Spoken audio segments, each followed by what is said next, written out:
Installing a CX-7 assembly.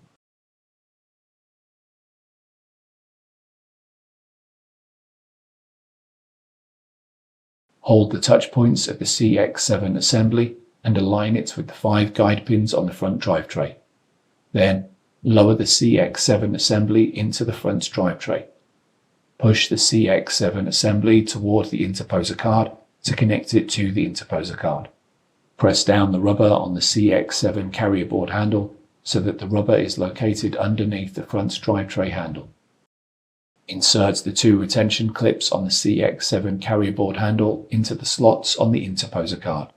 Rotate the CX-7 carrier board handle toward the center of the server and press it down to lock the CX-7 assembly in place.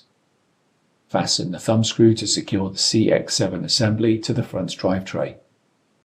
Reconnect the cables to the CX-7 carrier board and CX-7 MES board.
Install the top cover.